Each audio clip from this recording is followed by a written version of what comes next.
You ever think about quitting? It's the combat of life hammering the snot out of you. Well, stand by, dig in deep, and get ready to get fired up with us.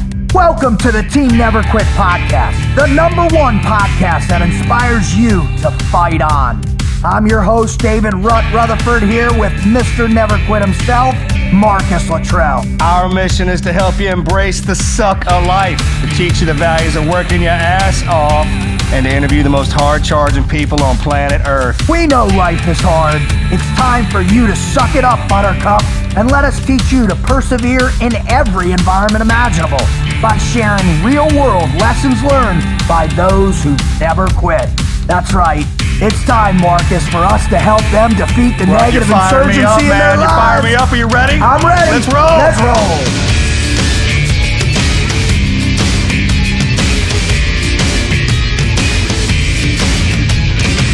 Dun dun dun dun dun dun dun dun dun dun dun dun dun dun dun dun dun dun dun.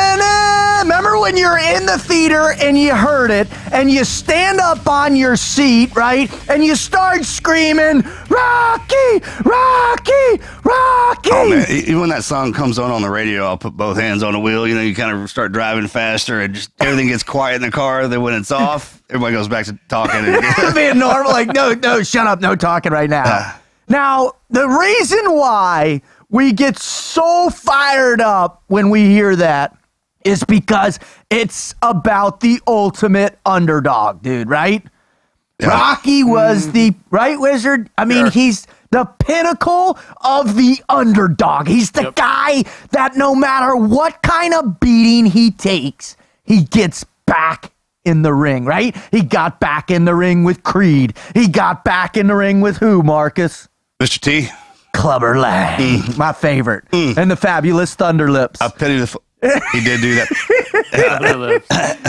And speaking of nicknames, have you seen the documentary on the real Rocky? No.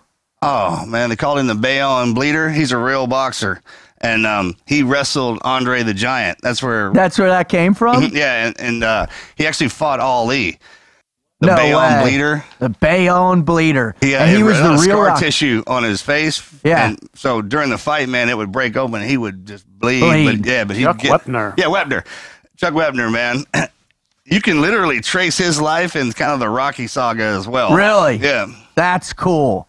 Well, the reason we all love Rocky is because he's the underdog. And that's such a great movie, man. They did a good job because it captured everything. Oh, everything. The screenplay was phenomenal. Start from the bottom and coming out on top and losing it and then coming back and everything. Well, dude, what I love is Sylvester Stallone's story, and we're hopefully going to get him on the show one of these days. That's a great story. Is his story and that screenplay story where they were going to take the movie from him, but he said, no, I'm playing the guy. It's me. It's my role. It's my life. And he got it, and it changed his whole life. Yeah, and talk about a guy that was chips in trying to sell it. You heard the story of his dog? Oh, he sold his dog. He sold his dog. That's an incredible story. And how about the jackass that sold him his dog back for like $2,000 after the movie did well? It was for like $50,000. No It was way. a huge, No, it was 100,000. It's like $2.5 million. Yeah, it was $2.5 million. Well, you know who else did that? Didn't Matt and Ben do that with Good Will Hunting? I don't know. They wrote that and they tried to get somebody else to do it, but they're like, no, it's our story. No, yes, they did. They wanted to play it for sure. And it was because what? It was because Matt had gotten his first giant role, like the Talented Mr. Ripley or something, and that gave him the ability to do it. And that was great. They knocked it out of the park. That was good. Yeah, although that's one of I watch that movie all the time, man. Robin Williams. The Harvard bar scene is... since Morgan got picked up for Harvard, we'll go up there and see if we can... How about them apples? Let's see if we can get... But who's going to be My the boy smart... is wicked smart. Wicked smart.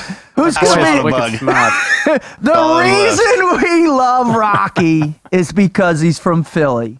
And our guest today is the real story of the great underdog, man. When I played lacrosse at Penn State, and most of the guys I played with were from the Philly area.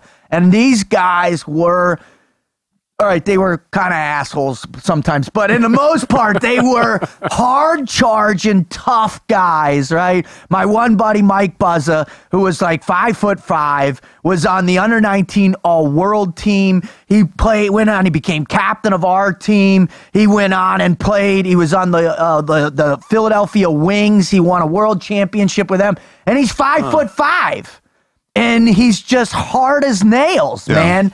And that's what Philly produces.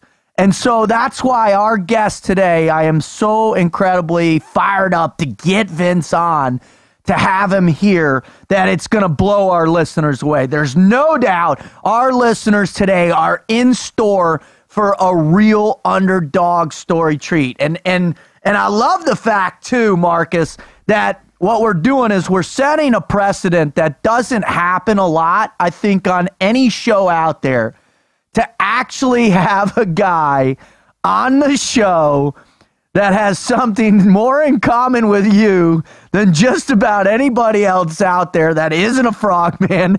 He actually had Mark Wahlberg play him in his life story. That's gonna be fun. Does that trip you out a little bit, dude? Yeah, I can't wait to see how it plays out. This is one of those face-to-face guys, too, if we get him in here and do that. Because I talked to Mark about it, and he loves that guy. He said he's all time, so it's going to be fun. It's going to be it's awesome. Crazy, though, right? I mean, especially when you say it out loud. Mark Wahlberg played me in a movie about our boys. That's crazy, man. That is crazy. It's awesome is what it is. And you know, I think they all did, because you guys were there and they felt the importance. And then Peter and what he did, I mean, man. You can't. He's the man. There's nobody else would have done it like he did. No. I mean, and I'm not talking about the movie. I'm talking about the commitment he had to getting it right and learning. Totally. And we sucked him into our world. And he went on board with a smile on his face. That's what I love about Peter. Went overseas to Iraq. Oh, I mean, just epic. Love you, Pete. Good job on that, brother. All right. So here's the deal. If this is the first time you're joining us at the Team Never Quit podcast, well then, welcome aboard, shipmate. And I'm telling you what, you got something in store for you that's going to blow you away. Our mission, the mission of the three of us, is to show you the way to developing your never quit mindset. Show you the way that you can learn how to face adversity, to overcome the obstacles in your life when the negative insurgency is beating the snot out of you like Clubber Lang did. All right? That's why we're here. That's what we do. If you're coming back and you're a repeat offender with her, then what do we got to say to them, Marcus? Thanks for coming back. Right? Thank you for coming back, because without you guys, we would not be able to have the success we're having, to be able to do the things, to be able to bring the level of guests that we're able to bring on without your commitment to us. So we love you. If you want to know more about what we do, why we do it, and how we do it, please visit our website at tnqpodcast.com. That's tnqpodcast.com, where, by the way, you now can find some TNQ podcast swag, man. We have it up, some t-shirts, some merchandise for you, baby, and you are gonna love it. We design this stuff ourselves. We get together. Wizard is a master craftsman, a true artiste, if you will. I was an art major in college, but I don't have the skill sets he does, which is profound. And all the artwork that you see, our cover art that you see every single amazing new issue or new release, that's by the Wizard. So you ought to give a shout out to him whenever you can. Our first team loadout. It is. I mean, we're first time together. Everyone's been asking for it. We finally got it online, so now everybody's in the same uniform. Dude, right? Yeah, right. Also, and by the way, here's the deal. You can actually start following the Wizard online on Instagram at _Wizard_TNQ. So get on board, follow him along with me at Team Never Quit and Marcus at Marcus Luttrell. And we also have a new Instagram page for the show itself, which is at TNQ Podcast. So follow us along as we show you the antics of this crew and what we get into day in and day out. if you are feeling up to it, we would love for you to contribute your greatest never quit story to our page to become a part of our team, and because we're growing this great what's the word I'm looking for, Wizard?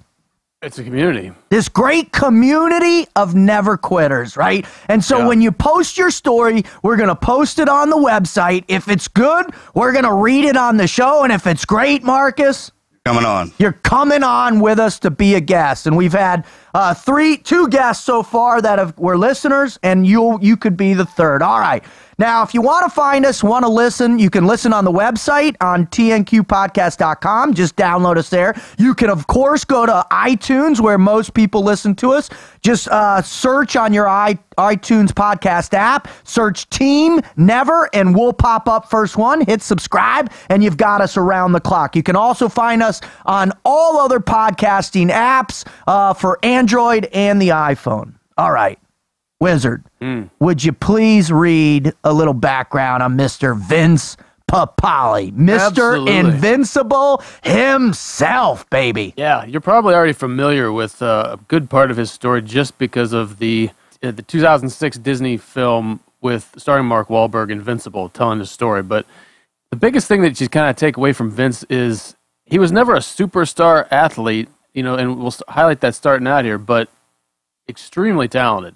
For example, he didn't start playing football, basketball, or running track and field until his senior year in high school, which crazy. he lettered in all three. That's crazy. Additionally, He's got some wheels on him, doesn't he? Super wheels. Yeah. Well, he actually picked up pole vaulting his senior year. Pole vaulting. Marcus, I want to see you pole vault. That could be all kinds Yeah, of bad. can we do that? Can we set up a pole vault I'm so out damn back? heavy, man. We'll get a double. We'll tape three together. Pole break halfway through. We'll tape three of them together. Come After on. we get done, we're going to go back, pole vault over the pool. Yeah. Dude, please, Hey, Go to the can we? hardware store and get some Not a bad PVC idea. pipe. And you know what? We'll get the spear out that Wizard sliced himself open yeah, with, that's a too. great so idea. you'll pole vault and have to spear a target I'll on get the one way of over the both pool. blocks out. He's like, yes. Hawk did you- spear in right hand, pole vault grip left hand. It could work. All right, sorry for the interruption. I just have That's that just got picture in my. success written all over it. It does. I can't believe we haven't done it already. Let's just stop talking and go do that now. All right. Go. And I'm out. This is me signing All off. right, Probably so never he sign back in after a he does pole well vault. enough in pole vaulting. He gets himself a scholarship to St. Joseph's, where he goes to school. He does pretty well through his career there. He graduates with a Master's of Science in Marketing and Management. He comes out of there, becomes a teacher back at Interboro High School, where he graduated from. And this is sort of where his phase of semi-pro, which isn't brought up in the movie itself. No. But he started out during the 72 and 73 season with the Aston Green Knights, which is a semi-pro I love those football guys. team on the Seaboard Football League. I love those guys. And I while he was follow doing them. this, he was, like I said, he was a teacher as well as the junior varsity coach back at Interboro High School. Now, in the 74-75 season, he moved up and played with the Philadelphia Bell, which is in the World Football League, as a wide receiver. And then in 1976, and this is where the movie picks up, Dick Vermeil was the new coach for the Philadelphia Eagles. And they had an Of the all-comers famed tryout. USC Trojans, by the way. He won a bunch of championships there. I'm pretty sure that's when OJ played for him. Like, they were insane, man. The juice. Yeah. That was USC back in those days. They were insane. They were the best team, one of the best teams in the Well, country. And maybe that's why he moved up to the NFL The pros. soon No, he after got that, up right? to the Eagles, yeah. So, but when he got there, they had this all-comers tryout, which was, I'm sure, at least a certain degree, kind of a promotional promo, stunt. yeah. It was a promotional stunt where anybody in the city could come out and try out for the team. Guy with a cape was epic. Yeah, he was. Epic. Was that Captain Chaos from Cannonball Run? Dun, dun, dun. Dom DeLuise, He's on the dude. sideline with that cape on, dude. He comes in, special teams. Dun, dun, dun. Dude, you getting us in Cannonball Run, bud? I am. You promise? Like, I've never asked for anything, and when I go out there to hang out with Pete, every now and then, Yeah. This is it. I'm pulling in the... Dude, Or a a favor cameo for this. for us, like we're Yeah. the cops Cops or out on the something. in the road in the middle of El Paso or something, something, coming man. through Texas. They do that right. I mean, everybody will be in it. Everybody. It'd be the ultimate cameo movie. ultimate. When my favorite are the Lamborghini scenes, right? Oh, my brother and I every now and again, well, even when we were going through tactical driving at Ron Hall, sitting in there, and remember that when them two rednecks in that truck, if you're gonna be a bear, be a grizzly, and they haul ass up that hill in that dually. And we do that say all the time. Gonna be a bear, be a grizzly. Oh God, dude. Oh, I love it. All right, so tell us about making the team. Where were we? So he tries out for the team, and I think much to everyone's surprise, including himself, they actually found a player through this tryout process, and it was Vince. He ends up becoming the oldest NFL rookie in history, 30 years old, and cool. He had never played a down one? of college football. I'm sorry, was he the only one picked up out of everybody who tried it? The only one? Yeah, oh yeah. Oh, okay, I know because of the movie it concentrated on him, but I didn't know if anybody else. Yeah, no, only him. Yeah, but 30 years old, makes an NFL team, and has never played a down of football. Of college football prior to that. And during this, he was, I guess he had been cut back on his time as a teacher. He was working as a part-time bartender, a nightclub doorman. He was substituting as a teacher every now and then. And then this happens to him. He plays wide receiver for him, special teams. He does 41 out of 44 regular season games. He's there for 3 years, and until 1979, where due to a shoulder injury, it ends his career right there. After the NFL, he works in radio and television broadcasting for about 8 years, and then moves into commercial mortgage banking. Currently, that's regional director. in the same. Teacher, commercial mortgage bank. Smart move, Vince. Right? Eventually becoming regional director of marketing and a senior account executive for Sallie Mae. So, dude, I had dinner with him a few weeks ago at the Union Club in Philly, man. It was 3-hour dinner, one of the funnest nights of my whole life. You guys are going to absolutely love this guy. What do you say we get him on this show? Let's do it, man. Absolutely.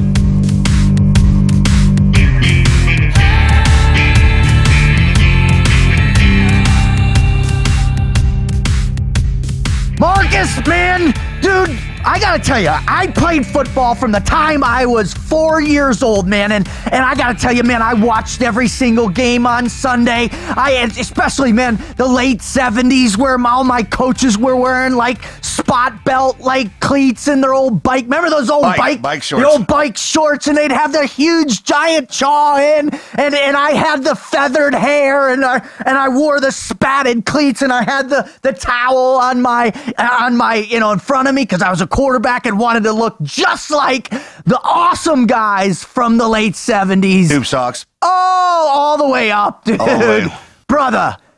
So when you got to understand, man, running into this guy now for multiple reasons, but first and foremost, I remember his story back in the day, the epitome of the underdog, the epitome of somebody that just is one of us, right? The guy that you never thought could do it, does it to prove to the rest of us that you can. And then the other part that is so fired up is, when the hell in history will there ever be a podcast show where one of the podcast hosts was portrayed by a famous guy, and the guest you had on was portrayed by the same famous guy? Right. Yeah, he's had a great run. I mean, doing what he did back in the day, that kind of let all of us have that feeling we could do it too. We can make it, man. He's as long as you get out and hustle, and then sure, the Wahlberg connection. We're family.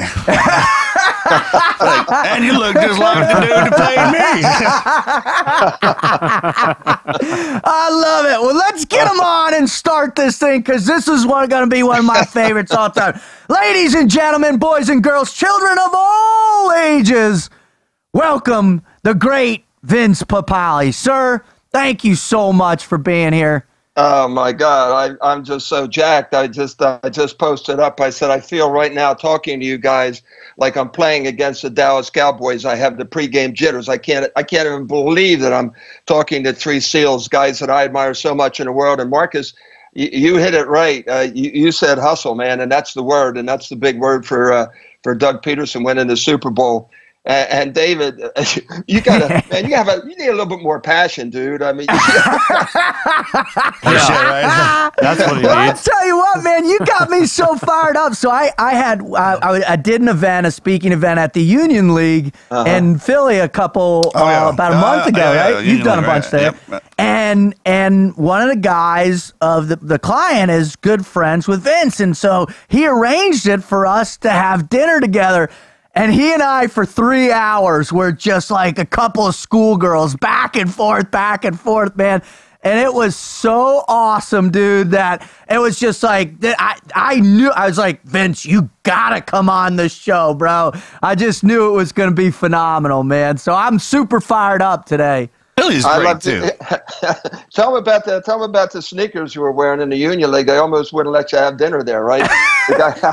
You wearing those red sneakers? I was wearing my red whoobies, man. Whoobies, Yeah. dude. It's my buddy Tony. Those are actually a guy named Tony who's a Green Beret, invented that company with Tim Kennedy, and those are like a specialized, canvas thing. And no, I'm proud to wear those, but they almost kicked me out, dude.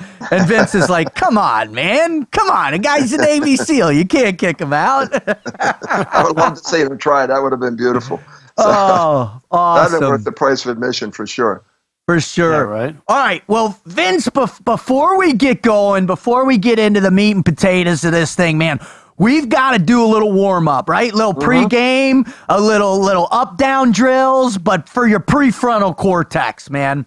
And the way we do that, the way we're going to get you limbered up, the way we're going to stretch out that hammies, right, of your occipital lobe, is we are going to give you what we call the Mad Minute, baby. Oh, I can't the wait. Mad All right. Minute. Now, the Mad Minute in our world is usually done when we we go up, we hit a compound, the first guy we pull up, we give him this minute of questions, fast and furious questions that are going to determine the safety or whatever of the rest of the operation. Well, for us, this determines the flow and the rapport for the rest of the show. So you better stand by because these questions are serious, Vince. Okay, can't wait. Oh yeah.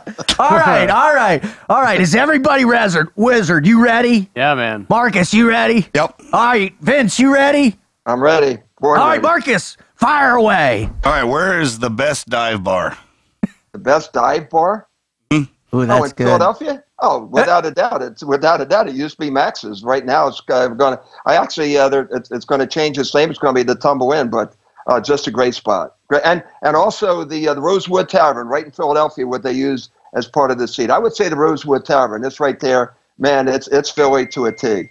Good one. All right. Yeah, that is, man. And now, listen, if you haven't drank in Philly, then you really haven't drank anywhere, man, because... Pretty sure I have because I don't remember it. Dude, I went to Penn State, and all the guys I played lacrosse with were from Philly area, dude. So we'd go there on weekends to see their families, and I don't remember half of my college experience because of that. Man, there's Mojo linked up with a couple of the officers down there. We call them the Joes. Yeah. I mean, anytime I head into Philly, we give them a heads up that we're coming in, man. And they give the best guided tour around Philly that you could ever have. Because they grew up there, they're from there. Police officers, they just take us down in and get to see that city the way that the people who live there get to see it. That kind of deal, the ins and outs, man. And every time you go up to Philly, just the history there and the people, it's amazing. They got a store there called Boyd's too. It was the first men's store I ever went into where they had nice clothes. I was allowed in there. I got that's funny you said that. When I found out I was going to start speaking, the first suits I got was at Boyd's. Most of the stuff I'd get, like the Bazaar of All Nations, when I had to put that uniform on. Marcus, when you guys, and of course, David, when you come into Philadelphia, you're looking to set your hair on fire and cause a wreck. You better make sure you call me because I can. That's a given now, Vince. Dude, it's on. You're on speed dial now, man, for sure. Absolutely. All right, Wizard, fire away. I'm gonna piggyback on that and ask you the age-old question about Philadelphia. Where's the best place to get a Philly cheesesteak?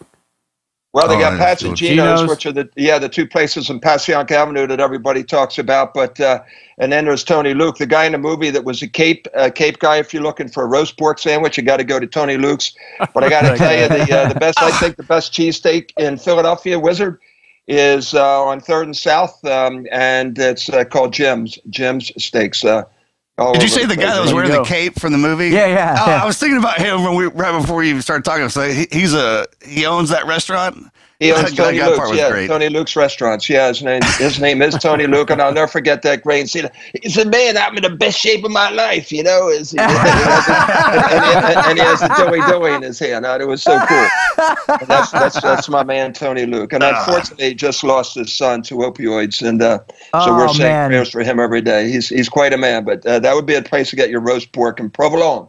Got to have the provolone, man. Cheese whip, whatever it is. You got to have the whip. We're trying to fix that problem too. Not to go down that rabbit hole, man. But Well, God bless him and his family for sure. All right. What do you got, man? I got it right now.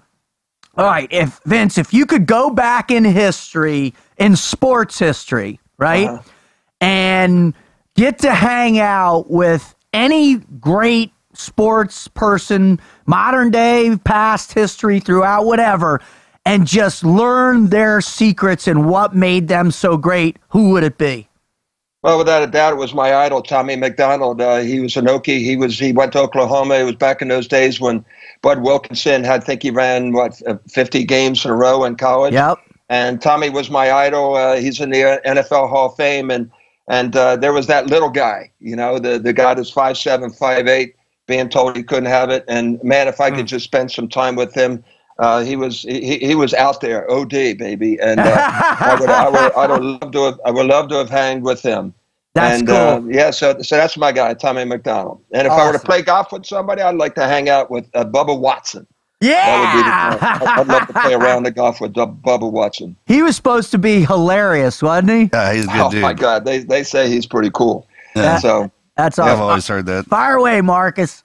All right, what Mark Wahlberg role would you like to play out? In real life? In real life, Yeah. come on, man, don't even lure me into Boogie Nights. I ain't doing that. He won't say it publicly. Oh, God, that's so epic, dude. I was praying you were going to say that. Oh, my God. Hey, I'm glad I didn't let you down. Hopefully everybody correlates me and you to every role he's played, including that particular one. No doubt about that. Oh, God. I really, aside from, I have to tell you a funny story about, after we do this lightning round, I'll tell you about when he pulled me in and says, dude, I thought doing your movie was the toughest I ever did, and he put the but in. Yeah. I think if I were to play any role that Mark was playing right now or any role he's been in, I like that Transformer thing.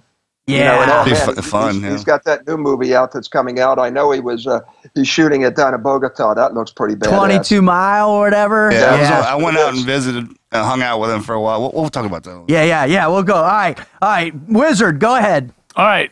Dream career. If you weren't doing what you're doing now or have done in the past, what dream career would you pick to have gone through? What dream career? Oh my God, that's pretty cool. I would probably think I'd sort of like to be an analyst for like a Tony Romo. I mean, there's a guy that I didn't like as a player, and I didn't like him as a fan, and I find him to be the most funny, and I think one of the best announcers on TV right now. I think I'd like to be an analyst. I'd like to be an analyst for an NFL game because I did it. I did it in the USFL, the Philadelphia Stars, and I was in the booth for a couple of years, and I did it for radio. And to me, that's the coolest thing in the world to do, to just go up and see a game the way they call the game the way you see it, the way you look at it from your vision. I mean, you guys, when you go out, I'm sure when you go on any kind of a mission, whatever it is, you see things that the normal person would never see. Totally. And I think I had, that's one of the reasons I made the Eagles, because I could read the defense, and I never saw defenses before, but I just had that vision, and I wish I could have translated that into a broadcasting career, a la some of the best that's ever out there from the NFL. So, yeah, that would be the deal. That would be the one, Wizard. I'd like to be an NFL analyst on NFL football. Oh, that's awesome, man. What a great... there's a difference between knowing the play and knowing the players. Oh, man. That's a gift when you can step back and see it unfolding in front of you. And Romo, you're right. He's got a knack for this, man. He is good. He's good. He's just getting started, too. I mean, yep. as he evolves in that career, he's going to do well. Well, he's got a show. Oh, I'm sorry. He's got a show coming out again in Dallas, in the middle of the summer. I don't know if you're going to be there, Marcus, and you guys there, and David and Wiz. But I'm going to be out there for that as well. Here's two guys that, you just, when you're an Eagle fan here, you just freaking hate the Cowboys. No, you guys hate everybody. Nah, well, we like you guys, but that's the first, that's one of the first things to say. You teach a kid, fly, Eagles, fly. I hate the Cowboys. These kids know that, but you got to respect them and do what they do, and especially guys like Tony Romo and Emmitt Smith, and they're getting to know these guys. I'm pretty excited about it. So anyway. That's awesome. All right. Here's next question for me. Okay. If what is the greatest moment in Philadelphia history?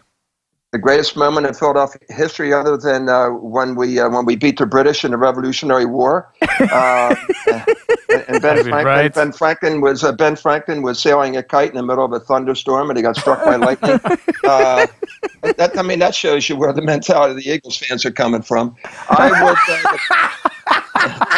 Without a doubt, it was February 4th, 2018, the Super Bowl champion Philadelphia, the Invincible Super Bowl champion Philadelphia Eagles, and I'm getting the honor of announcing their draft picks on Saturday. Vince. At the Liberty Bell of all places, right in Constitution Center, right across from the FBI building. So it's going to be pretty cool. It's going to be fun. Well, I definitely, when we get in later on, I definitely want to talk about your relationship with Coach and the team and what you saw, because your insights that you shared with me were so profound on what makes a great team great. And I think that's relative to today's show for sure. All right, Marcus, go ahead. Sorry, Vince. Go ahead. I was just going to say, you guys right there, the three of you, you're perfect examples of what makes a team great, a great team great. And we get into that, but I'll tell you, there's that one word, and it starts with a T, ends with a T.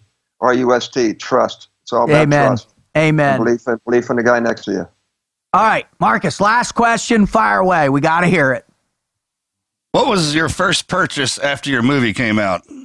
First purchase, a 6-pack of beer. There you go.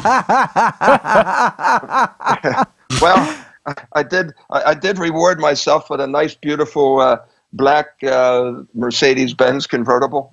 There you go. There you go. Yeah. That's what I did. Yeah. Marcus, what was your first? What was yours, Marcus? I got married, so A wedding ring? No, I got that beforehand. Let's see, right after the movie came out. I haven't bought anything yet. You bought that tractor. Came with the wife. That's why I'm pretty sure I died on the mountain, because all I ever wanted was a spot of land, a Labrador, and a John Deere tractor. And when you got married, she had a tractor. Like, man, this is heaven here. Boy, what are you talking about? Oh, all right. Give him one more. We got to hear what his favorite superhero. Wait a minute. We got to get Luke Bryan to write a song about that. I mean, has he written a song about you yet? Yeah, right. That is so perfect. Can you just see Luke Bryan up there on stage talking about his wife with a tractor and all this? That would be perfect. It would be awesome. Oh, you should see the look on my face when I came around the corner and saw it. I was like, who's that? She's like, it's mine. I'm like, oh. Thank you, God. The music always playing. The angels. All right. What favorite superhero? Favorite superhero? Without a doubt, back then it was Superman. Yes. He was the guy. Yeah. Yes. And Mighty Mouse was pretty cool, but Superman, he was the guy back in our day. Awesome. Hey, Vince, let me hit you with one more. I want to hear a sports matchup that's never happened that you'd love to watch. Sports matchup that would never happen and I'd like to watch. Well, the one was, of course, Miracle, and that already happened. So that great sports matchup, Jesus, that was a great matchup. I guess I'd like to see Joe Biden and Donald Trump go at it behind the stands. I mean, that's what they're talking about doing. Yes, yes. Funny you should say that, because I was just thinking I'd like to see Manny and Floyd. I would have liked to have seen them get after it. But yeah, Trump and Biden, too. Oh, dude, Trump and Biden in a cage match, Trump dude? versus Uncle Joe, bare-knuckle boxing behind the bleachers? God bless, that'd be epic, dude. Oh, all right. That is the Mad 10 Minutes, Vince. Thank you so much.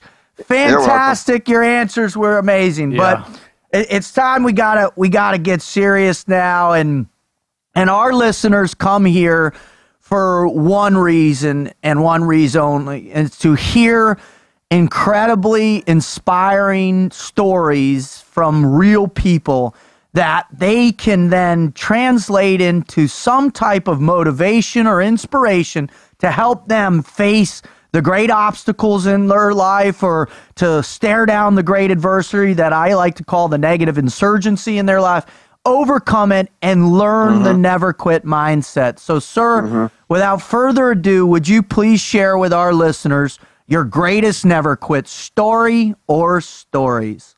Well, you know, a lot of people probably would have thought it would be Invincible, and and that would actually be number two. I think the first one was back when I was a kid, and everybody was telling me I was too small to play football, too small to be in sports. The reason I didn't play college football is because coming out of high school, I was only 5'7", 155 pounds. You know, so there wasn't that. And then when I'm a freshman in college at St. Joe's, I'm 6'2", $185, $190, running a pretty good 100-yard, 40-yard dash. Wow. And but my thing was, you know, so my senior year, you know, everybody has somebody in their life other than their parents. Let's put our parents in a different place. You know, you put them up in they're certainly up there in the Hall of Fame. And but there's those people in your life that have such tremendous influences on your life and sort of guide you into where you need to go. And the one was my high school football coach. And he became that coach the senior year. He was teaching in the junior high school. He was my first male teacher at seventh grade. And I was going through a lot of stuff in seventh grade. And when I was going through puberty, my mom was a tremendous athlete. She played professional baseball back in the 30s. And this was hardball. Really? My dad was a pig farmer, a semi-pro football player, you know, but they during World War II and the Great Depression, that's when they're growing up. They never got beyond the 8th grade. And, you know, and he had these dreams, and their dreams were, of course, their children to go to college. But my mom, I saw her actually being taken out of a house in a straitjacket, and she had two nervous breakdowns, and she wound up basically pretty dependent on stuff, you know, would just leave it at stuff. So this is all happening as I'm growing up, and this beautiful mother that I had that taught me how to catch, how to throw, would chase me around all the time while my dad was working and doing shift work at Westinghouse. She was falling apart, and I needed that person in my life, and it was that teacher, you know. So it's this, and my coach, this is George Corner. So you transcend from 7th grade, and I'm 13 or 14, and going up to now I'm a senior in high school, 17 and 18. He now becomes the phys ed director at the high school, and he becomes the head football coach, and he asked me to come out for the team. I mean, that was the big step. And he knew what was going on. And I said, well, everybody told me I was too small before, coach. And he said, no, come on out for the team. And I go out for the team, and I wound up leading the team in receptions and touchdowns, and actually the county. So I didn't get much recognition, but I did get honorable mention. So, you know, the older you get, the better you used to be. I'm like an all-pro now, you know, from high school. So then, you know, so I do that, and then I go out for basketball. I make the basketball team in spite of breaking my right wrist here. And I went after the basketball team, made it. So I got 2 varsity letters, and then that was about it. You know, senioritis kicked in, and I was just talking to these kids the other night at Malvern Prep, where where some great athletes went to, and I was telling them this story. And you know, you get senioritis. You know, so I pretty much had senioritis. I had my high school sweetheart, and I just got accepted to go to Westchester State Teachers College, and I was going to get a tryout for the football team because the freshman coach was my science teacher when I was in 7th grade. You know, it's all about connections. Right. So I'm going to get this tryout. So finally the coach comes out, George Corner, my coach. He says, hey, look, they just told me if I didn't take the track job, we were going to have to give up track and field. We're going to eliminate the program. And he says, so I'm going out for track and field. And he says, I'm going to be the coach. He said, I'd love you to come out. I said, yeah, what the heck? He says, I'll get you in shape. So why not? It won't be too bad. He says, you can pretty much call your shots, do what you want to do, but you got to work hard. I mean, he was a hard believer in that. Well, I always knew, like you guys, I always knew how to work hard. He was always a hustler. And so he said, what are you going to do? I said, I want to pole vault. He says, pole vault? You ever pole vault before? I said, yeah, right. Nope. I said, how hard is it? Yeah, I said pole vault over the clotheslines in the project where I grew up in the backyard. You know, I used to pole vault across the creek. Where I grew up, we didn't have creeks. We had cricks, right? Yes, crick. I'd go from one side of the creek to the other, you know, with a bamboo pole. And it was so cool. So he says, why, you know, I told your dad I was going to ask you to come out for the track team, and he said, don't let him pole vault. because he was afraid that I was going to get injured for football. I mean, there's a high risk of injury when you're falling from 14, 15 feet. Right? Yeah. And people falling off ladders and not coming up, So, anyway, I do the pole vault, and I said, well, look, I said, what's the school record? He says 11.2. I said, put the bar, put it up to where the school record is. And I took one of those old Swedish poles and I right over top. Awesome. And there's right behind me. I don't know if you can see one of those pictures up there by the clock, but that's me going over the bar in high school. And Coach looks, he says, you're a pole vaulter.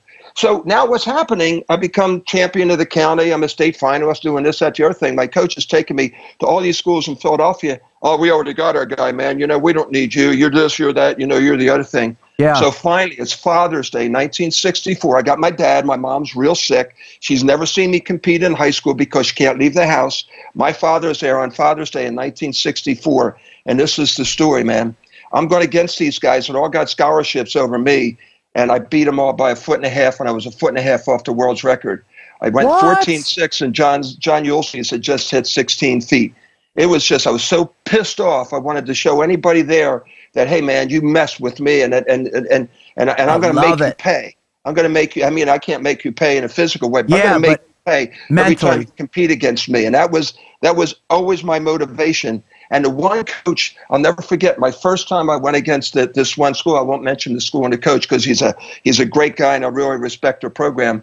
But in that one meet where I was allowed to come in, I ran the high hurdles first place, long jump first place, triple jump first place, 440 relay first place, pole vault first place. I scored 25 points against this team. And I looked at the coach and I said, remember a couple of years ago, you told me I wasn't good enough to be on your team? And I basically did the old, hey, what do you think of me now? What do you think of me now? Don't you love that Toby Keith song, what do you think of me now? Right? Totally. And there it is. And that was the moment, and the lessons from that is when I'm talking to kids, because, the Eagles, that Eagles thing is a whole different dimension, a whole different ballgame that we can talk about. But back then, you're so confused. You have all these things that are going on in your head and all that crap that was going on at home. And the story is, I guess, the moral of the story is, if you're going to attempt something that's a little bit different than anyone else, obviously have confidence in yourself and make sure you know what you're doing. But secondly, surround yourself with people that you can trust and people you can believe in that are going to be there in the event that you fall down, because you need to have some help every once in a while to get back up. So, that's the moral of that story. But to me, that's the one that I'll never, ever forget.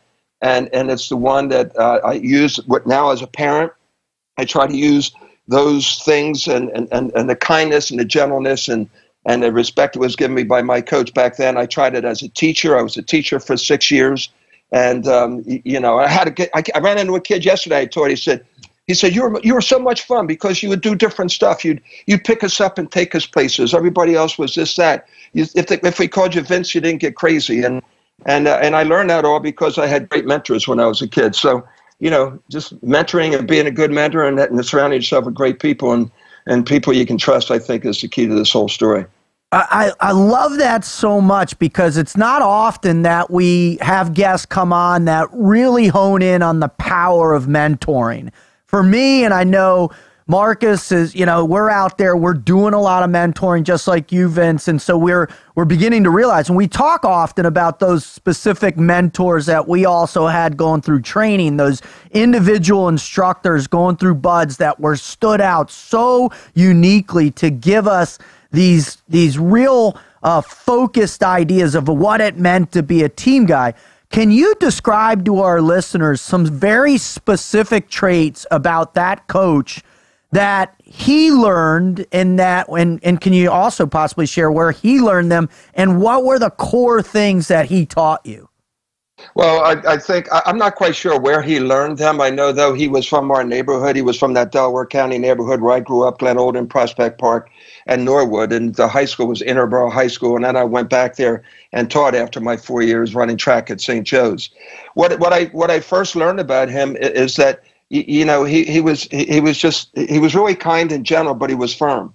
And you knew not to mess with him. And I tell you, you were talking about the hair back then. He had that hair and he had the legs. I mean, he had the physique. My mother would look at him and she would just melt, when she was healthy. He had it all working for him. So you looked at him and there was something that you would respect about him. But I think more than anything, it was just his organizational skills and his attention to detail. And everything was all about fundamentals. And, and that's what I think sometimes we get so caught up in all the stuff that's around us and all the glitz that we have. We sort of forget about the fundamentals of what it's about. Before you become a sniper, you got to be able to shoot the goddamn thing, load the weapon. And that's the same thing back in what we were doing with sports. And the other thing is he taught us the value of teamwork. I was their top guy when I was a senior in track right then. Now I'm sort of killing it, and he found out that I was out partying with the boys during the Easter holidays, and man, he just about killed me and made me an example for the rest of the team. Nice, which was a good thing, and he taught me that I wasn't as important as I thought I was. That the team is more important than anything else. So he taught me those great values, and I still use all those traits and values, I think, right now when I'm out talking and mentoring and teaching. I mean, you guys, when you look at the three of you, when somebody walks up to you and you immediately are gaining respect because you have that Navy SEAL tag with you, and everybody knows how hard you had to work in order to get there. There was just absolutely nothing was given to you to have that and to get that tag. So, but where can you take it to the next level? So with me now, when I get up, I've got this really cool thing. I've got the movie, and I'm an NFL player and all this stuff. So already, you have something there, and they're ready to listen. The question is, are you able to give it back to them and be the mentor that you said that you should be and that we all want to be, David? And to me, when I think about, everybody asks what's the most important thing about this movie, aside from talking to Marcus Luttrell and you guys right now, and is the fact that I can give back now and the impact that I think this movie's had on so many people. But, and again, there's that key word, it's impact. And Wizard, I see you shaking your head as well. So it's all good. Sure. And back in that time frame in your life when you're in the high school and the junior high, you're still so young at all this, you don't have the experience, especially if you're not growing like everybody else. I had that problem too, man. And if you're kind of... How big were you in high school? I graduated high school 5'6", 154 pounds. No. Wow. Yeah. I started growing. How tall are you now? Well, I'm on my way back down the ladder. I was 6'5". I like that. The surgery shrunk me a little bit. I think I'm a couple rods. 6'4". Yeah, you lost some bone. But the mentoring thing is, it's kind of incumbent upon us that if we had that given to us, we pass it back down, because even though you are young, all the problems still come in that the older people have. It does, and it kind of can be overwhelming, especially at that age when you're trying to push through it. But that's the thing, man. If you're born small with no skills, then you work the basics. I would always write at the bottom of my journals or my book, work harder than everyone. Because if you don't have any special skills or anything like that, you do have the work ethic, and all you do is just work the basics. Because when everything starts going bad and falls apart and you start getting busted and they take you down, all that special high-flying cool stuff that you picked up and learned and show off with while you're doing, that goes away. And if you skipped a step in any of that, man, you can fall a lot faster and further. But if you build it up brick by brick, the baseline, right? Yeah. Then it's harder to take you down. And it's the constant bombardment and the pressure and the pain that it creates something in your head that when you're standing across from the person you're competing against, you can tell if they put the work in. You can tell if they have skills or if they have the basics, and you're going to know what kind of fight you're going to get into, man. And just throughout your life, if you go about it that way, ultimately, when you get into the situations, they're not as difficult, or you don't freak out as much. That saying, man, that premature panic is a sign of an undisciplined mind. Yep. So it's just kind of one of those things that you're supposed to panic in the beginning. The trick is everybody has their freak out point, right? And then you have what we're at right now, kind of that calm homeostasis. The trick is putting all of that training and knowledge in between those two. Yeah. So as you go along and it gets hit, it becomes harder and faster, man, you're ready. And not have the pole vaulting thing is great too, because if you haven't done it before, you don't have any bad habits. That's the one thing when we go into buds. Those of us who grew up in the country, shooting or swimming or running, and we think we know what we're doing, basically all it really is bad habits. So we have to break that and then retrain us to do it the proper way. which some of them guys can't do. I mean, that's the hard part. But if you go in there with just an empty slate, I mean, you're good to go. Now, Vince, one of the things that you talked about in college was that sense of, you know, that driver that you tapped into. Hey, you know what? I can't, you don't think I can do this? Well, to hell with you. I'm going to do it, and then I'm going to do it even better than you can even dream of. Where does that come from, and how did you build on that? Was it just something you learned growing up in your neighborhood from your dad? Where did that fighting spirit? Because when I think of your story and Marcus's story and these other greats, Rudy, right, and all these stories of, you know, the fight never to quit, man, that is a huge component. Where did you develop that, and did it really play a major role in making the team for the Eagles? Yeah, it still plays a major role now. Right now, David, that's redundant, but yeah, it plays a major role. And I think I learned it basically just by looking at my parents and all the things that we're going through with my father, you know, and the thing with my dad, it's like, you know, everybody talks about resilience and talks about perseverance and those kinds of things, and never quit kind of an attitude, you know. If you saw what was going on and all the stress that was going on in my father's life, the fact that he hung in there and persevered, you know, and I think one of his breaks, he was a deer hunter, and you know, to get away from doing that. And one time he came to me, I'll never forget. You know, I don't think I've ever told this story. He just came to me and he says, "I'm not sure I'm going to come back," and I'll never forget just hanging onto his leg and just not letting him go. Wow. And I was about 7 or 8 years old there, because things were starting to get rocky at that point in the house. But I think it was that kind of stuff, you know, that I was brought up within our house. But then there were all the guys around me. Oh, you would have loved this neighborhood. It was a World War II housing project, and all the guys that lived in that neighborhood, all our fathers, we were all baby boomers, and all our fathers were, and mothers were the housewives. We had no, you know, the clotheslines in the backyard. There were no dryers and that kind of stuff. And all the fathers worked at Westinghouse. They worked at Sunship. Whatever was on the river, the Delaware River, it separates New Jersey from Philadelphia, Pennsylvania. They were all they called them the river rats. You know, they're all working on the river. So they're kids galore. And the project I grew up in was built on a golf course, and our backyard was a former fairway of the golf course with a whole bunch of trees and stuff. And we would always meet in the middle of the field or the fairway. And there was a baseball, soccer, football, something was going on. And being so small, when I was 14 years old, wasn't even 100 pounds. And there was this one guy that was a bully, you know, that kept bullying me because of my size, and, you know, what you handled bullying with back then, right? You just took the guy on, you know. I hit the guy, I cold cocked him and got the crap kicked out of me, but guess what? He never bullied me again. But you know, you can't do this now because of call the cops, you know, and your parents will get thrown in jail and all that stuff because it's not PC. Right.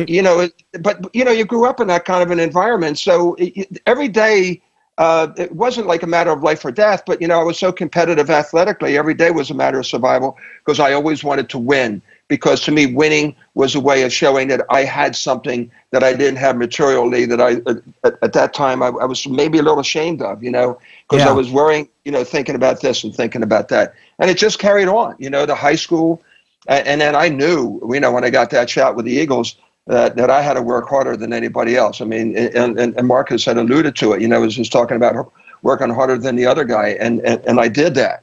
And with the help of my partner, Denny Franks, we trained together because he was too small. I was too old, no experience, you know, no college football and all that crap. And, you know, it happened. But, you know, it's all, to me, it's you are what you were when. And what those fundamentals that you're taught when you're a kid just carry you through all the way through life and teach you a lot of things. And I still use those same things in some of the things that I'm doing right now. Of course, I can't be the athlete I want to be, but I'll tell you what, I work my ass off to be the best public speaker I can be right now, because that's how I make a living. Amen. And it's that competitive nature that keeps me going out, because I got to compete against the youths of the world. You know, right. I said, who got this one? Oh, Latrell got it. Oh, no, you know, Rudy got it, you know, or, Jim Morris got it. You know, the Invincible, I mean, miracle. But, you know, if you lose that competitive edge, forget about it. You might as well just go right in. So one of the Philadelphia Flyers said the greatest thing yesterday, and because he was playing with a torn muscle in his pelvis, and I was wondering why he was not engaging as much as he did. I won't mention his name, but he just came back. He said, "You know what?" He says, "If I'm not playing in a game, you might as well just bury me." And that's, Wow. and if you don't have, I mean, he said that yesterday to the Philly press, and it really resounded well. And you know, but you got to play with injury. You know, you play through it, play with pain, no gain. Amen. And it happens, you know, and you just got to block out the noise. So I got some great fundamentals, the moral of the story, when I was a kid, and I've carried them through all the way, and I've tried to instill them in my 2 children, who I'm very proud of right now. And, you know, I'd like to have an opportunity to talk about them in a second. For sure. But, yeah, and try to give them those same values. And my wife, Janet, who, you know, I mean, she was a world-class gymnast. She and Kathy Rigby were teammates on that gymnastics team back in the Munich days. Wow. You know, she's not a Giants fan. I'm trying to get her. I'll have to get her butt in here. I don't even know how that's possible. There you go. Look at that. You see that jersey up there? Can you see the USA jersey? Yeah. That's hers. That's what she wore back in the night. That's what she wore back in the 70s. Wow, that's awesome. Well, hey, Vince, you know, you just brought it up, but I wanted to ask you about that. You were talking about you coming up and instilling those fundamentals, and then you brought up your kids. So I want to know, you know, what have you done to try to instill that into them? Well, Great you know question. what? I think thank you, Wiz, and that's a great segue into that. I'll tell you one thing I tried to instill in them, and it's an act of kindness, is being kind. You know, I mean, right now there's just so much stuff that's going on, and we forget to be kind to the next person. There's not being nice is not a sign of weakness. You know, No. To me, it's a sign of strength. Great point. Look, we all know how tough we are. I don't need to prove to anybody that I was a badass back in the day. I wasn't like you, but you know, I did my thing in so many different ways, and there's no need to do that. But one of the things I tried to instill in our kids and my kids is that act of kindness and be gentle to everybody. And Coach Ramil taught me a very important thing. He said, treat everybody you meet as the most important person you'll ever meet, and that's a Nightingale kind of a quote. Awesome. Yeah. And if you've done Nightingale stuff, so and I still do that. And my daughter was being interviewed a year ago, and somebody said, "Tell us about your dad." He said, you know what I admire about my dad is he treats everybody the same. He treats them as if they're if you're around me, I don't care who they are, where they're coming from. Somebody comes up and pays you a compliment and shakes your hand, and that takes a lot of guts to do that. You treat them nice, and there's no reason why we can't do that. So that's the first thing. And then the second is just fundamentals and values. You know, that they grew up in we've got a pretty nice house here. But it wasn't like what we had. But I can't expect my kids to grow up in the same environment I grew up in, or we grew up in. So, we try to teach them the sound fundamentals of just the basics. Again, fundamentals, hard work, respect, and doing what's got to be done. And then the next thing is just make second effort. You got to give it that extra effort. If you don't, you're going to get lost. So I got Vinny. He's a senior he'll be a senior at University of Delaware playing football. And David, I told you this, he's got 2 dreams after this football season. One is the NFL, which I'll help him chase at anywhere. He's got the skills. And secondly, he wants to be a Navy SEAL. And, I told you, yeah. I promised you, dude. I promise you, if he doesn't make the NFL, I guarantee we'll bring his ass out here and we'll start getting him tuned up for sure. Ready for the Air Force. He need to go into the Air Force, okay? We keep saying that, everybody laughs, but it's the truth, all right? Put his ass in the Air Force because you always got a hot cot and a good meal every night. If not, you get paid extra. It's funny you say that, Marcus. I almost enlisted in the Air Force and or the Marines after I got out of college because Vietnam was hot and heavy in 1968. And when I went for my draft physical, I sprained my ankle. I redislocated my ankle. I dislocated in Quantico when I was in college. And the night before my draft physical, when I was teaching, we were having a pickup basketball game with a faculty and some guys, and I dislocated my ankle, and I got a 1Y classification. And so who knows, but so if anyone should do that, I'll tell you, hey, maybe not. Maybe not, but and I don't know if you guys know Neil Hermanson with Six.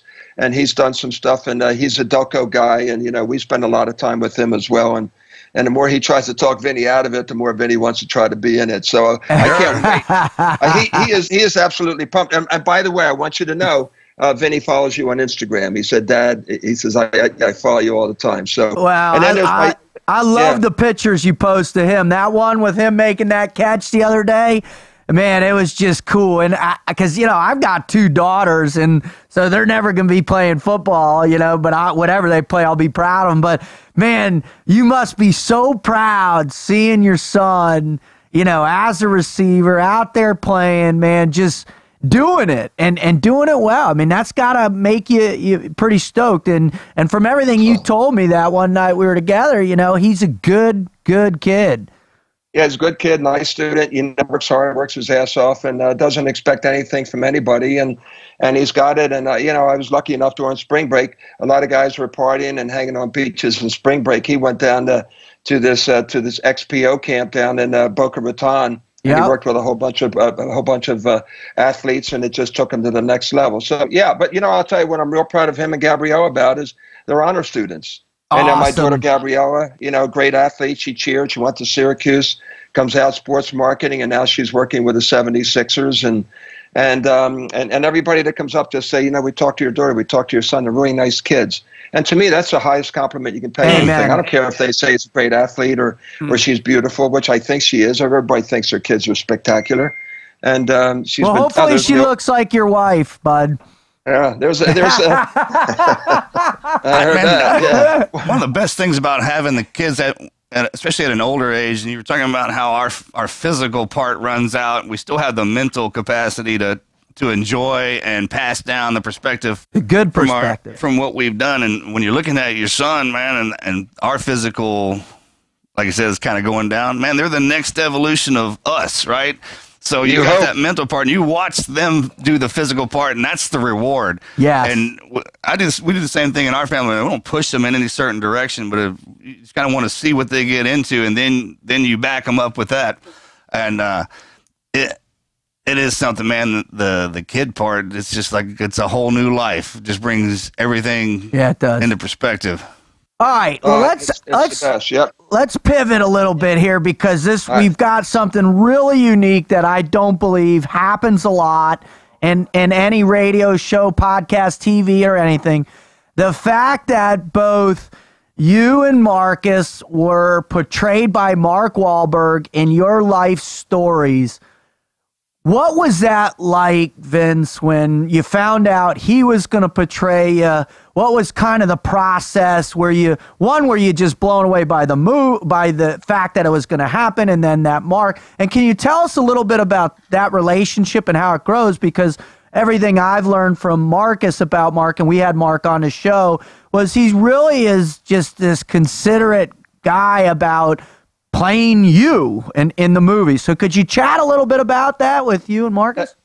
It's funny you say that because I don't know what your first encounter was with Marcus, but mine was we were at the Bryant Park Hotel, and it was really cool. And I'll go back, tell you about the evolution of the movie in a second. That Ding Ding is my guy from SEAL Team 6. Right. So at any rate, he had his party, and Giselle was there, Lindsay Lohan. He had invited a whole bunch of his movie star friends, and they had the whole cast from Four Brothers and the whole cast from Friday Night Lights, and Janet and I were there, and I'm my head's spinning around like Linda Blair in Exorcist. I can't believe I'm in a room with all these people. It was just so cool. But Mark was a little late because he was just wrapping up. They had one more scene to do in The Departed. It was Scorsese. So Martin didn't realize he was having this cast party, or he was going to meet me. So he had to do a wardrobe thing. So he comes a little late, and when I met him, my palms were all sweaty. I said, "God, man, I'm meeting this guy Mark Wahlberg," and I didn't really know much about him other than that he was a singer back in the day, and an underwear. We'll just leave it at that. And so he, and it's not Danny DeVito, but so Mark comes in and he says, "Oh, dude," and he says, "I'm going to play you. I'm going to play you with enthusiasm. I'm going to make you proud. I'm going to make the city of Philadelphia proud." And Marcus, you'll appreciate this line. He said, "But I feel a lot of pressure doing this movie." I said, "Why is that?" And he says, "Well, I know that you're going to be on the set every day, right?" And he said, "Yeah." He said, "Well, I never played the role of a guy in a movie that was alive at the end of the movie." And wow. he says that's pressure. And he said that's pressure. And then I was alluding to that story I was saying earlier, is that a couple of years ago he was in Philadelphia with Ludacris Chris Bridges promoting one of his movies, and he invited our family, and he's very close. I mean, Mark and I text all the time, and I'm always sending him pictures. He's always sending pictures of the family. And he calls us into the Rittenhouse where he always stays in Philadelphia, great area. And he sits me down and he says, dude, I have to tell you, so I thought the toughest movie I ever did was Invincible. He said, well, I just put one in the can. We didn't know anything about it. So what's that? He said, it's about this guy, Marcus Luttrell, the lone survivor. And he said, you have no idea what it's like to go through a scene and have 13 Navy SEALs up your ass the whole time. The whole time. We had them surrounded the whole time. He said that's pressure. And it was so funny. And I told him, he says, say hi. I texted him. I says, I'm going to be with you today on the podcast, on your podcast too, David. So awesome. I'm going to have to take a picture of you guys here, and I'll send it out to him. For sure. He was the best. He played so hard. He took the role serious. But you said it right, Marcus, in that he's a really gentle, kind guy. He's nice to everybody. Yeah, he has his bodyguards around him, but they don't block him off. They just make sure that they don't. And come on, Mark will just bring him on.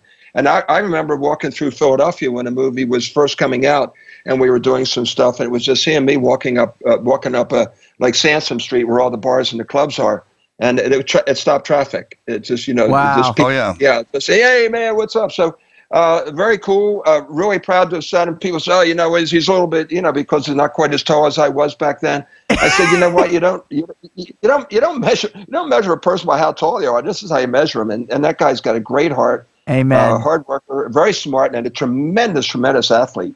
And I got to train with him for 2 weeks prior to the shooting of the movie. And we just would go out, and I'd go one-on-one. I'd defend him. Here I'm in my 50s, right, doing that. Right. And we're going one-on-one, and he's running. I'm running routes against him. He's running routes against me, and trying to show him, how we caught the ball this way instead of, looking away. Just little things like that. I'm sure you were doing the same things as you were teaching him the things that he needs to know, just the proper way just to carry the weapon. And that's the way way Mark is. And now the movie's been out almost 12 years, coming up Labor Day, and we still stay in touch. And right before the Super Bowl, I get a FaceTime from him in Bogota with all those people down there just talking about the game, which was really cool. That's cool. What was your experience like with Marcus? My first meetup? Yeah. We had them 2 months prior to filming out at the SWAT range so we could train them up on their weapons and tactics. Yeah.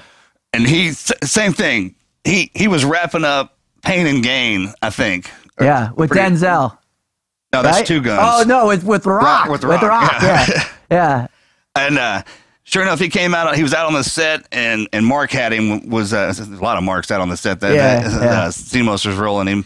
But I was coming out of the hotel. Oh, Melly, my wife, came into town for this. So he shows up. We're driving out from the hotel to the SWAT range, and I'm driving Foster's truck. Ben Foster? Yeah. We rolled up there together. We road tripped from Texas.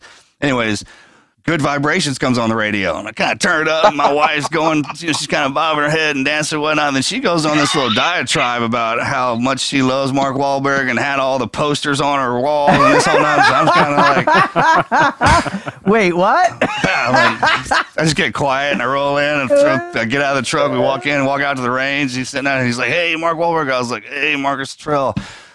I thought you'd be taller. That kind of, I've had to listen to my wife talk about you for the last 45 minutes. And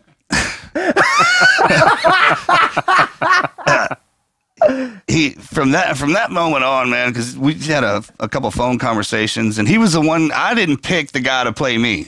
I had input on kind of everybody else, but when it came time to pick me, I didn't get into Pete with it too much. So when he said Mark was playing me, I was ecstatic. I love that guy, man. I've watched his movies. I think he's great at what he does. I've heard nothing but good things about him, how much of a hard worker he is and whatnot. So it truly was. And it's funny because as you grow up and you watch movies, you have an idea, like, oh, if anybody ever makes a movie about me, I'm having this guy play me, and this, that, and the other. When it comes time to actually do that and pick, you're like, well, hello, man, let's think about this for a second. Wait, Aaron Hall.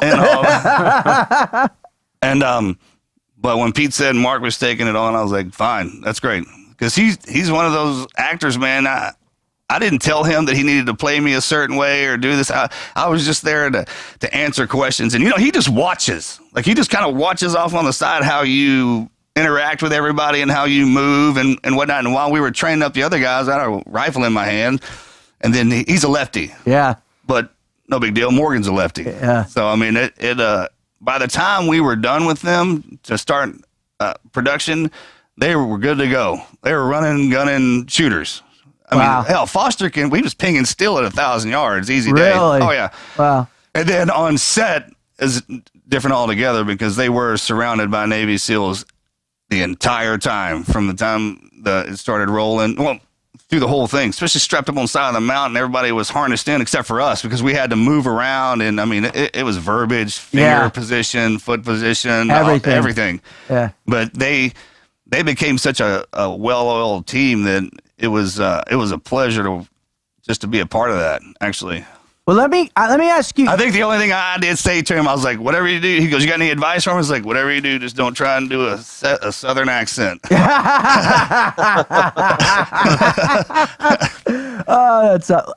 me ask a question to you both.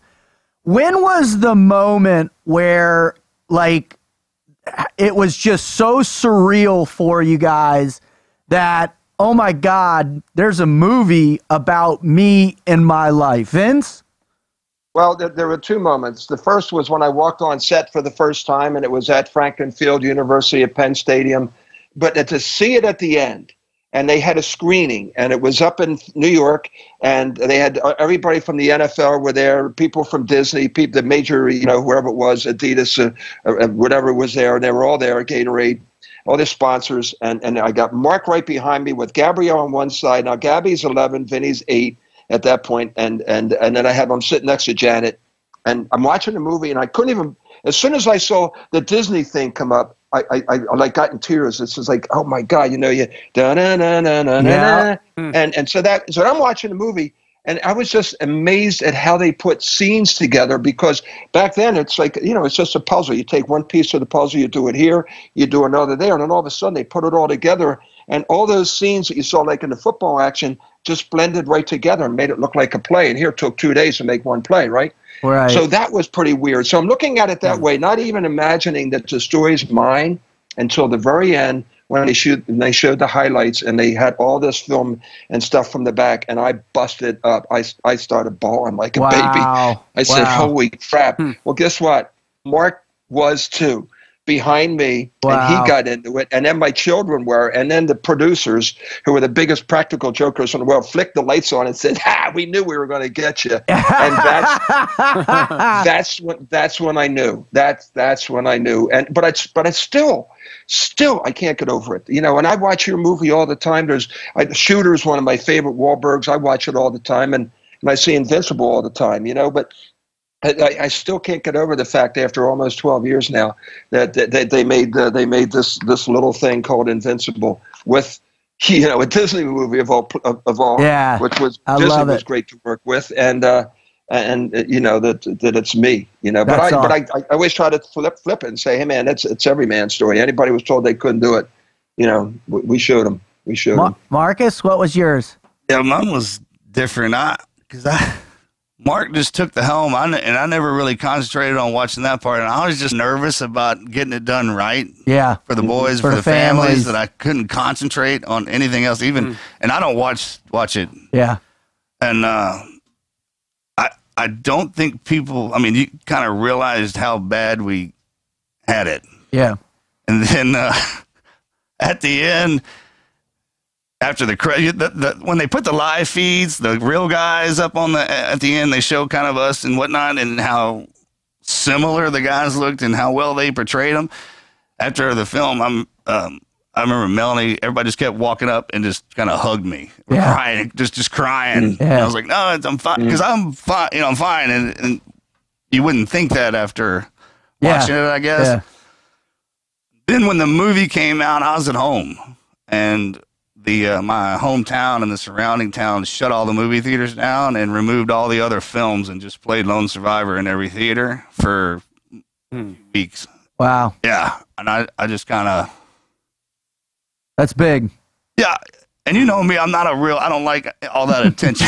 You hate it, dude. You hate it. I hate it. You know, because it was just such an honor to be there and be a part of that, the real life operation. Yeah. And you got to remember people talking to me, hey, you watch the movie? I was like, man, I got the director's cut in my head.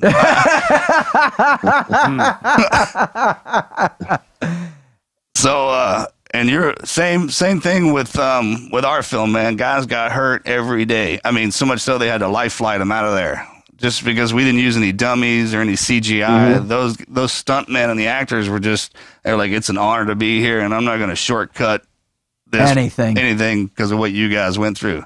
And me standing there too. I mean, I never really said much. I was just always standing there. Mark and all the other guys, Ray, they took Point and Foxy, they were always rotating around, and I was there just kind of to lend perspective, but they put so much work into making sure that this thing was absolutely done right. Yeah. Because we had Overwatch from the SEAL teams. Yeah. Warcom was in play. So there wasn't any getting off topic or anything like that. And then, but it's just a damn humbling to be a part of that. Because in the deal, man, you're invincible, brother. You pull this off. That's not how it worked. I was part of that collective, and it just so happens that I was the one that got to relay parts of the story out so you guys could see it. And so I don't take any credit for any of that. Yeah, that's awesome. Well, I'm trying to gather myself right now because I can't even imagine, Marcus, what you went through and the feelings that you have. And, you know, you're saying what you're saying with such great humility, but if you see yourself through my eyes and the eyes of my son, and the eyes of guys that I know, and the eyes of Mark Wahlberg, man, you're something special. Amen. And you, David, and you, Wizard, you know, you guys are something that we all look up to because there's just no shortcuts to do what you did, and the courage that you show every day is just beyond. So, okay, that's very kind. Thanks. Yeah, you're welcome, and I'm in just such awe and admiration to be in your presence right at this. You can't even imagine what's going through my head at this particular time. I don't know whether to laugh or cry to go out, you know. But at the end of it, man, we're all going out and we're going to have a goddamn beer. That's for darn sure. Vince, you ought to try sitting across from him all the time when he brings out this stuff, dude. We had Laura Logan on who talked about getting raped by 300 men in Tafar Square, and then starts talking about having a death moment when all she said was just breathe.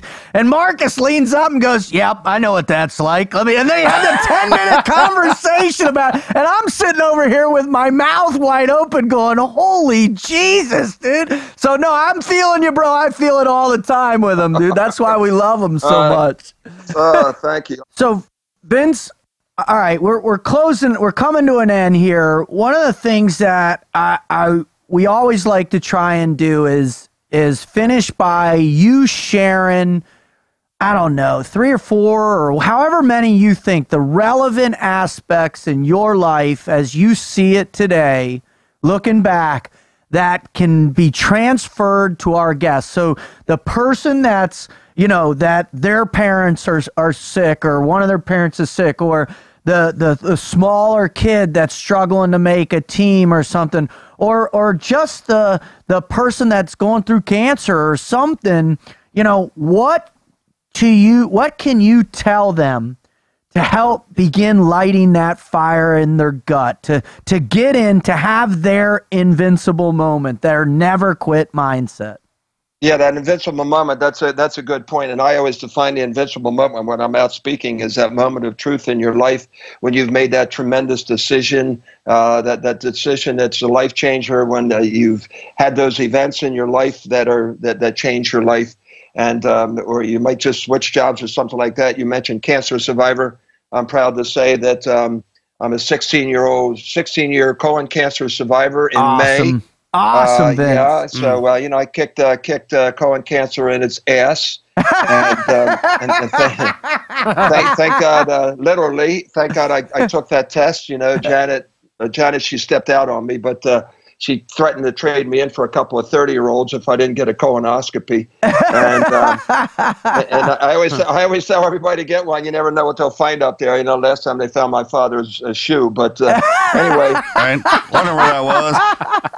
Yeah, there it is. Wonder what's causing that pain up there, but, so that's 16 years. I'll tell you, and so right around there, just make sure you have a good team around you.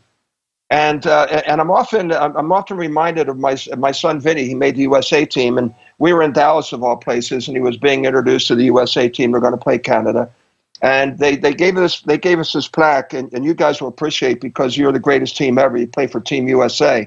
They give him this plaque, and he's in this USA uniform, and it says "I play for," and then who do you play for, and then he has to fill it in, and he says "I play for the guy next to me." Awesome. And that's, how great is that? I just fell apart. I said, where the hell did that come from? He said, no, that's what I believe in. Here's a 17-year-old kid. I play for the guy next to me. And that's what it's all about. That's what life's about. Forgetting about that you're the most important person in the universe, that there are some others out there, and what can you do to help them? And so in that respect, and to answer your question, and also, Wizard, the things that I've learned from the movie, one is basically, to see a guy like Mark Wahlberg is to have humility and never forget where you came from. And I think that's one of the greatest compliments anyone could pay us, and say, you know what, in spite of all you did, you never forget where you came from. You'll still go out and give that speech to those kids. You'll still do this.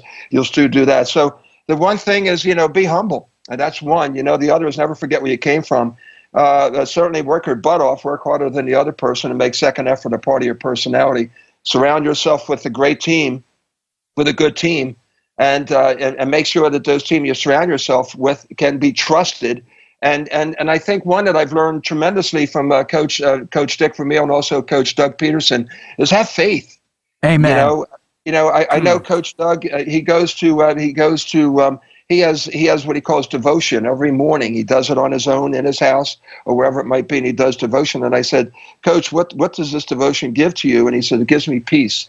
And he said, it gives me peace that I know that I can make the right decision without having to second guess myself. And he says, I know then that I can trust my team that he's put together. And the beautiful thing about the Eagles, love them or hate them, what they did is they came together as a team, and they brought faith as a big part of that. Yes. So you don't have to believe. I don't care what you believe in, but make sure you believe in something. In each other.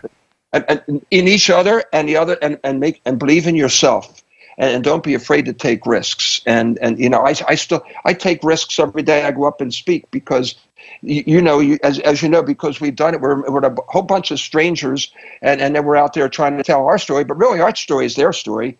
Yep. And don't be afraid to take those risks, and don't be afraid to fail as long as you gave it everything you got. But if you're not willing, I'll tell you, here's what it all comes down to, guys. It comes down to a quote that was given to me by who else but my high school coach, George Corner. I'm trying out for this team in '76, and they are breaking my balls big time. You're too old, man. You can't do it. You're 30 years old. You didn't play college football. You're a track guy. You're a decathlete. So what? So I go to my coach, and he says, hey, you're gonna do that tryout? I said, yeah, I decided. I'm not telling the guys, but I told them I was going to do it. And I said, man, the guys are busting me pretty good. A couple of guys were in my corner. And so he says, well, here, take this quote. And I looked at this quote, and I don't know who wrote it, but this was what he said. It said, happy are those who dream dreams and are willing to pay the price to make their dreams come true. Amen. I can do a whole speech around that, because it's about the dream. It's about taking those risks. But, man, and Marcus, and you guys know more than anybody, if you're not willing to pay the price to make the dreams come true, forget about it. You're a poser, and there's too many posers out there. You got to be willing to take those risks and pay the price no matter what in order to have it happen. And then if you can convey that to other people, man, you got it going. And that's the great thing about what you do. You're such great communicators. You're such great role models. And we need these kinds of people right now in these times that are all going on around us. And, man, I know who you believe in there, Marcus, and I'm right there on your side. And I know the same thing for you, David. And, Amen. And we got to pull our country together, and we're the guys that are going to do this and show them this is the way it's got to be done. So that's my 2-second speech. Oh, that was awesome. Perfect. And everything that most of the things that, especially when we're younger, that we get wrapped around that we think are important, man, are actually a byproduct of what you just discussed. If you literally... Your currency is your willpower, right?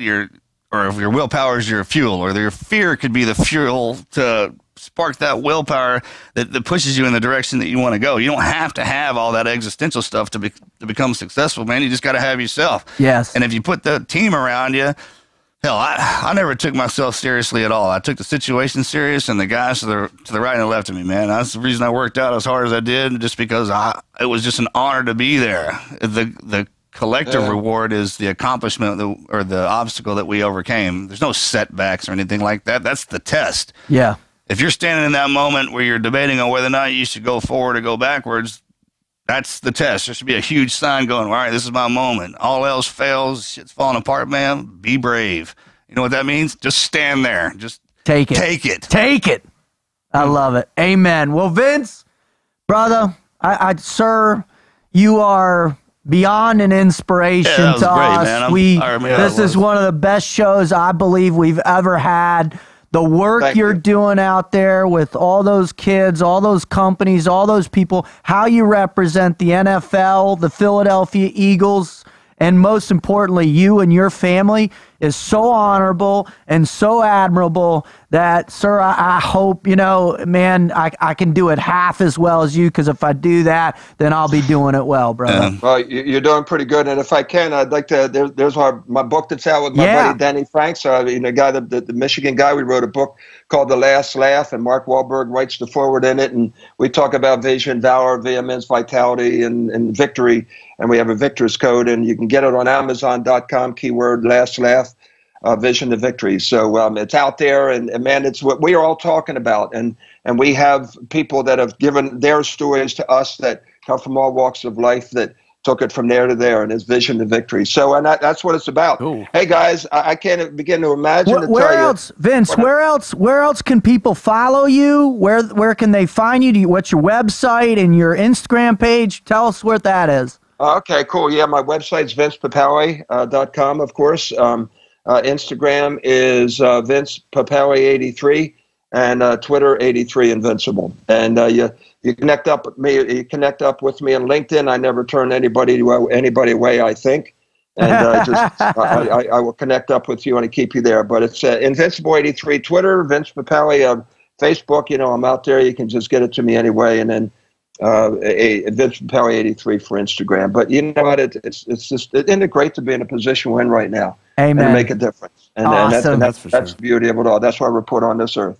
Amen. Well, sir, thank you. God bless you. God bless your family. And, brother, next time we're in Philly, I know I'm looking you up. We'll go out for that beer, bud. Oh, yeah, man, I'll be pissed. Hey, guys, smile. I'm going to send this picture to Vinny. Say, hey, 1, 2, 3. You got it. All right. Nice. Love it. All right. Awesome. So, hey, guys, thank you. Yep. Take care. Thank you, God bless you.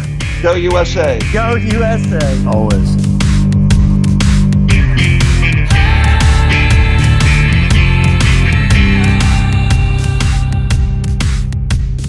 Marcus, you know what I love the most about dudes from Philly is, like, when you listen to them talk, it's just like they're just hanging out in the neighborhood, right? Always. Yeah.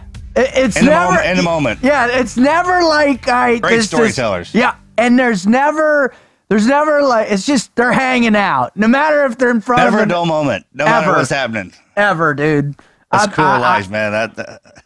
And those are my favorite movies to watch when they portray that type of life. Totally. The underdogs from that, the Rocky Balboas, the Vince Papale. I dig that, man.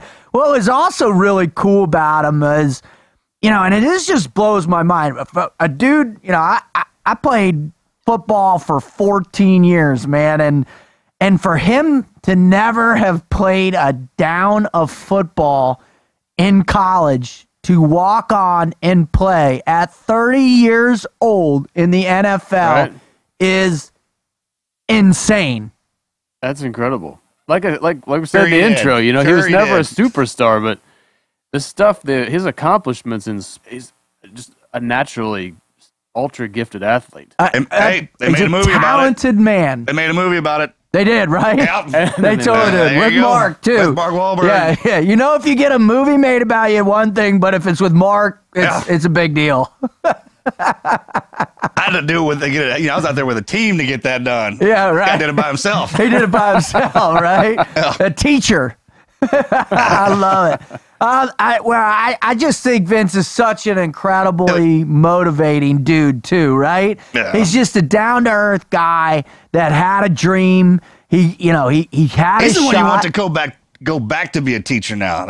Cool, Right? A teacher like that. Well, he works with a truckload of kids. That's what he's doing, right? Yeah. I mean, he works with a lot of truckload of kids, dude. So, Well, man, Vince, you're the man. If you just listen to this show, one, if you're from Philly, we love you. I know you're going to dig this show. All my buddies from Penn State, please listen to this, right? From the East Coast, you're gonna, but I don't give a damn where you are. If you play football, you don't. Man, this show was awesome.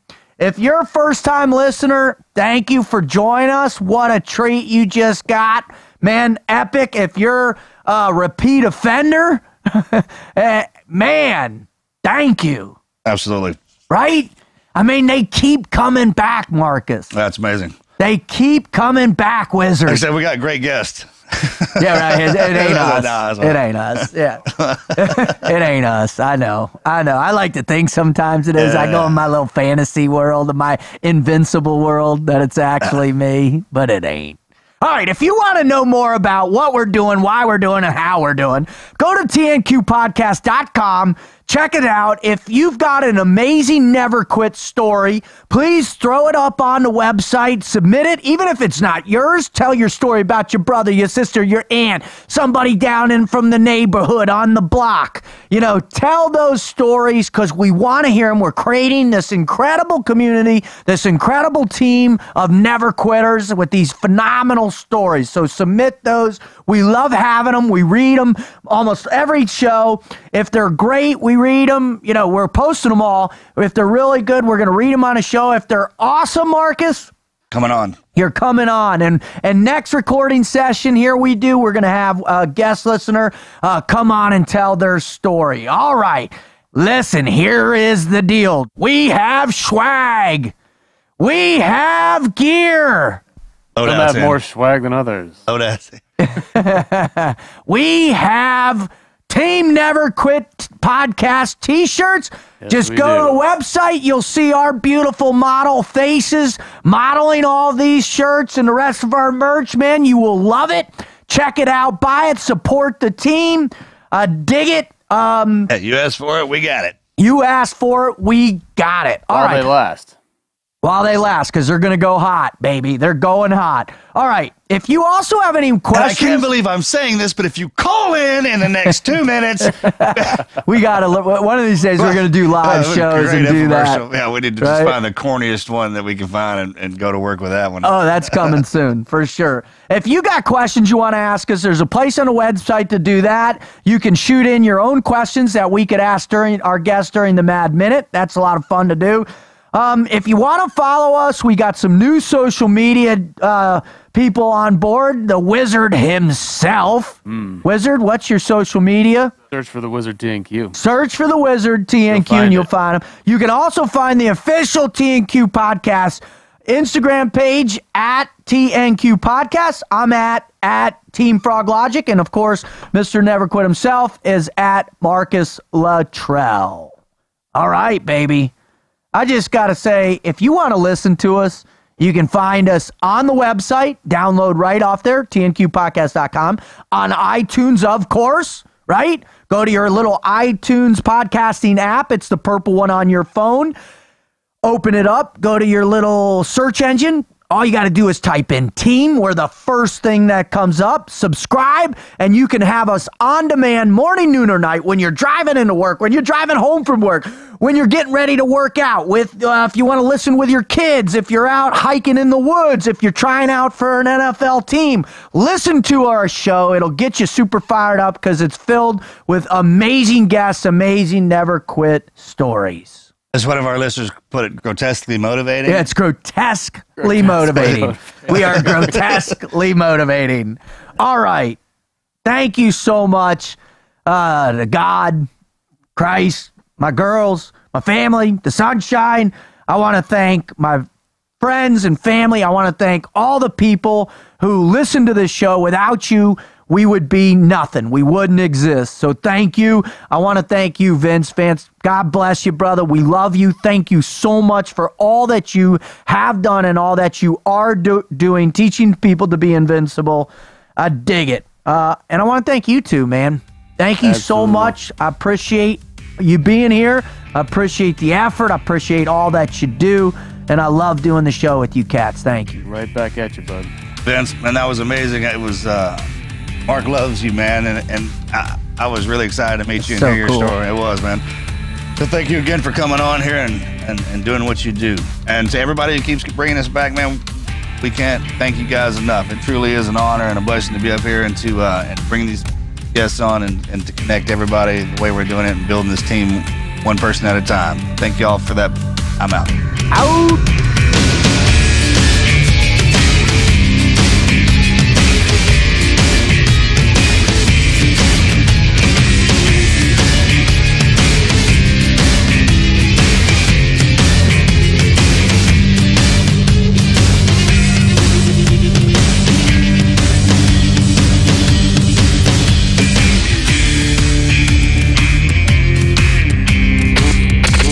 Never quit. Team Never Quit. Team Never Quit Radio.